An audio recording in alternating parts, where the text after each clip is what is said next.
ugek-ugek sadulita mel.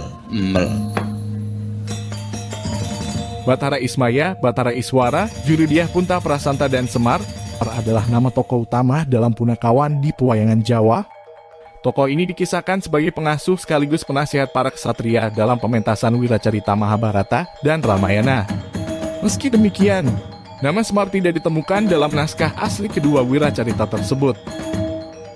Karena tokoh ini merupakan ciptaan Tulen Pujangga Jawa. Nama lain Janggan Semarasantaki, Lurah Badranayaki, Lurah Nayantaka. Posisi Punakawan. Karakteristik tubuh pendek, rambut pendek, wajah putih, bokong besar, perut buncit. Keistimewaan sakti dan bijaksana. Bentuk fisik Semar memiliki bentuk fisik yang sangat unik, seolah-olah ia merupakan simbol penggambaran jagat raya. Tubuhnya yang bulat merupakan simbol dari bumi tempat tinggal umat manusia dan makhluk lainnya. Semar selalu tersenyum tetapi bermata sembab. Penggambaran ini sebagai simbol suka dan duka. Wajahnya tua tetapi potongan rambutnya bergaya kuncung seperti anak kecil sebagai simbol tua dan muda. Ia berkelamin laki-laki tetapi memiliki payudara seperti perempuan sebagai simbol pria dan wanita. Ia penjelmaan dewa tetapi hidup sebagai rakyat jelata sebagai simbol atasan dan bawahan. Semar dikisahkan sebagai abdi atau hamba tokoh utama cerita tersebut, yaitu Sadewa dari keluarga Pandawa. Tentu saja peran Semar tidak hanya sebagai pengikut saja, melainkan juga sebagai pelontar humor untuk mencairkan suasana yang tegang. Pada zaman berikutnya ketika kerajaan-kerajaan Islam berkembang di Pulau Jawa, pewayangan pun dipergunakan sebagai salah satu media dakwah. Kisah-kisah yang dipentaskan masih seputar Mahabharata yang saat itu sudah melekat kuat dalam memori masyarakat Jawa. Salah satu ulama yang terkenal sebagai ahli budaya, misalnya Sunan Kalijaga. Dalam pementasan wayang, tokoh Semar masih tetap dipertahankan keberadaannya, bahkan peran aktifnya lebih banyak daripada dalam kisah Sudamala. Dalam perkembangan selanjutnya, derajat Semar semakin meningkat lagi. Para pujangga Jawa dalam karya-karya sastra mereka mengisahkan Semar bukan sekadar rakyat jelata biasa, melainkan penjelmaan Batara Ismaya, kakak nomor 2 dari Batara Guru atau Sang Hyang Jagat Guru Pratingkah, Sang Hyang Batara Manikmaya, Sang Hyang Batara Nilakanta yaitu Raja para Dewa. Terdapat beberapa versi tentang kelahiran atau asal-usul Semar. Namun semuanya menyebut tokoh ini sebagai penjelmaan dewa. Dalam naskah Serat Kanda dikisahkan, penguasa kahyangan bernama Sang Hyang Batara Nurrasa memiliki 2 orang, putra bernama Sang Hyang Batara Tunggal dan Sang Hyang Batara Unang atau Sang Hyang Asiprono atau Sang Hyang Asiprono. Karena Sang Hyang Tunggal berwajah jelek, maka tata kahyangan pun diwariskan kepada Sang Hyang Unang. Dari Sang Hyang Unang kemudian diwariskan kepada putranya yang bernama Batara Guru.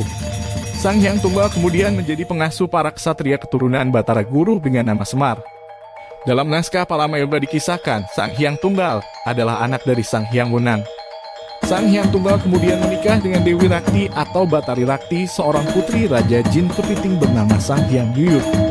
Dari perkawinan itu lahir sebutir mustika berwujud telur yang kemudian berubah menjadi 2 orang pria. Keduanya masing-masing diberi nama Ismaya untuk yang berkulit hitam dan Manikmaya untuk yang berkulit putih. Ismaya merasa rendah diri sehingga membuat Sang Hyang Tunggal kurang berkenan. Tata kahyangan pun diwariskan kepada Manikmaya yang kemudian bergelar Batara Guru. Sementara itu Ismaya hanya diberi kedudukan sebagai penguasa alam Sunyaruri atau tempat tinggal golongan makhluk halus. Putra sulung Ismaya yang bernama Batara Wungkuhan memiliki anak berbadan bulat bernama Janggan Semarasanta atau disingkat Semar. Ia menjadi pengasuh keturunan Batara Guru yang bernama Resi Manumayasa dan berlanjut sampai ke anak cucunya. Dalam keadaan istimewa, Ismaya dapat merasuki Semar sehingga Semar pun menjadi sosok yang sangat ditakuti bahkan oleh para dewa sekalipun. Jadi menurut versi ini Semar adalah cucu dari Ismaya. Dalam naskah Purwakanda dikisahkan, Sang Hyang Tunggal memiliki 4 orang putra bernama Sang Hyang Batara Pugu, Sang Hyang Batara Punggung, Sang Hyang Batara Manan, dan Sang Hyang Batara Samba. Suatu hari terdengar kabar bahwa tata kahyangan akan diwariskan kepada Samba. Hal ini membuat ketiga kakaknya merasa iri. Samba pun diculik dan disiksa hendak dibunuh. Namun perbuatan tersebut diketahui oleh ayah mereka. Sang Hyang Tunggal pun mengutuk ketiga putranya tersebut menjadi buruk rupa. Pugu berganti nama menjadi Togok Tejo Mantri sedangkan Punggung menjadi Semar. Keduanya diturunkan ke dunia sebagai pengasuh keturunan Samba yang kemudian bergelar Batara Guru. Sementara itu Manan mendapat pengampunan karena dirinya hanya ikut-ikutan saja. Manan kemudian bergelar Batara Narada atau Resikan Kaputra dan diangkat sebagai penasihat Batara Guru. Sebelum kita lanjut, silahkan klik tombol subscribe jika ingin tahu kisah-kisah pewayangan berikutnya. Like jika kalian suka. Dan share agar teman-teman kalian tahu. Terima kasih. Dalam naskah Purwacarita dikisahkan, Sang Hyang Tunggal menikah dengan Dewi Rekatawati putri Sang Hyang Rekatatama. Dari perkawinan itu lahir sebutir telur yang bercahaya. Sang Hyang Tunggal dengan perasaan kesal membanting telur itu sehingga pecah menjadi 3 bagian, yaitu cangkang, putih, dan kuning telur. Ketiganya masing-masing menjelma menjadi laki-laki. Yang berasal dari cangkang diberi nama Antaga, yang berasal dari putih telur diberi nama Ismaya, sedangkan yang berasal dari kuningnya diberi nama Manikmaya. Pada suatu hari Antaga dan Ismaya berselisih karena masing-masing ingin menjadi pewaris tahta kahyangan. Keduanya pun mengadakan perlombaan menelan gunung. Antaga berusaha melahap gunung tersebut dengan sekali telan namun justru mengalami kecelakaan. Mulutnya robek dan matanya melebar. Ismaya menggunakan cara lain, yaitu dengan memakan gunung tersebut sedikit demi sedikit. Setelah melewati beberapa hari seluruh bagian gunung pun berpindah ke dalam tubuh Ismaya, tetapi tidak berhasil ia keluarkan. Akibatnya sejak saat itu Ismaya pun bertubuh bulat. Sang Hyang Tunggal mengetahui ambisi dan keserakahan kedua putranya itu. Mereka pun dihukum menjadi manusia biasa dan harus turun ke dunia. Manikmaya yang kemudian diangkat sebagai Raja Kahyangan Tribuana, bergelar Batara Guru. Antaga dan Ismaya pun turun ke dunia. Masing-masing memakai nama Togok Tejo Mantri mempunyai teman Bilung Sarawita yang ditugaskan untuk mengemong mengasuh atau menuntun bangsa yang berwatak serakah bengis kejam angkara murka dan Semar ditugaskan untuk mengasuh mengemong menuntun para manusia satria yang mempunyai watak santun berbudi pekerti luhur. Silsilah dan keluarga. Dalam pewayangan dikisahkan, Batara Ismaya sewaktu masih di kahyangan sempat dijodohkan dengan sepupunya yang bernama Dewi Senggani atau Batari Senggani. Dari perkawinan itu lahir 10 orang anak, yaitu Batara Wungkuhan, Batara Surya, Batara Chandra, Batara Patuk, Batara Temboro, Batara Siwah, Batara Kuera, Batara Yamadipati, Batara Kamajaya, Batara Mahyanti, dan Batari Darmanastiti. Semar sebagai penjelmaan Ismaya mengabdi untuk pertama kali kepada Resi Manumayasa, leluhur para Pandawa. Pada suatu hari Semar diserang 2 ekor harimau berwarna merah dan putih. Manumanasa memanah keduanya sehingga berubah ke wujud asli, yaitu sepasang bidadari bernama Kanastri dan Kaniraras. Berkat pertolongan Manumanasa, kedua bidadari tersebut telah terbebas dari kutukan yang mereka jalani. Kanistri kemudian menjadi istri Semar, dan biasa dipanggil dengan sebutan Kanastren.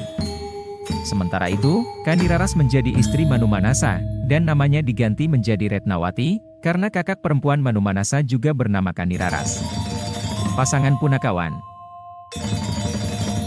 Dalam pewayangan Jawa Tengah, Semar selalu disertai oleh anak-anaknya, yaitu Gareng, Petruk, dan Bagong. Namun sesungguhnya ketiganya bukan anak kandung Semar. Gareng adalah putra seorang pendeta yang mengalami kutukan dan terbebas oleh Semar. Petruk adalah putra seorang raja bangsa Gandarwa yaitu Prabu Gandarwa Raja Bali. Sementara Bagong tercipta dari bayangan Semar berkat sabda sakti Sang Hyang Wenang. Dalam pewayangan Sunda, urutan anak-anak Semar adalah Cepot Astrajingga, Dawala, dan Gareng. Sementara itu, dalam pewayangan Jawa Timuran, Semar hanya didampingi 1 orang anak saja, bernama Bagong, yang juga memiliki seorang anak bernama Besut. Keistimewaan. Keris pengantin dengan pegangan Semar. Semar merupakan tokoh pewayangan ciptaan pujangga lokal. Meskipun statusnya hanya sebagai abdi, tetapi keluhurannya sejajar dengan Prabu Kresna dalam kisah Mahabharata. Jika dalam perang Baratayuda menurut versi aslinya, penasihat pihak Pandawa hanya Kresna seorang, maka dalam pewayangan, jumlahnya ditambah menjadi 2, dan yang satunya adalah Semar. Semar dalam karya sastra hanya ditampilkan sebagai pengasuh keturunan Resi Manumanasa, terutama para Pandawa yang merupakan tokoh utama kisah Mahabharata.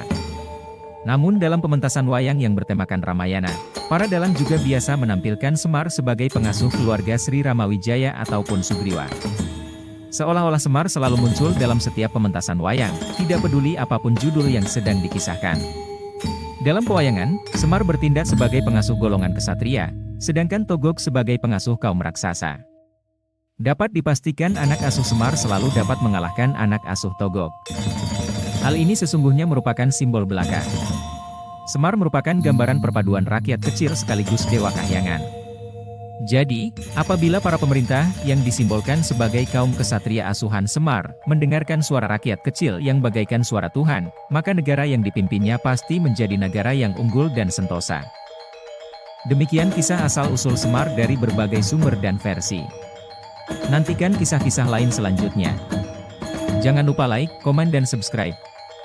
Terima kasih.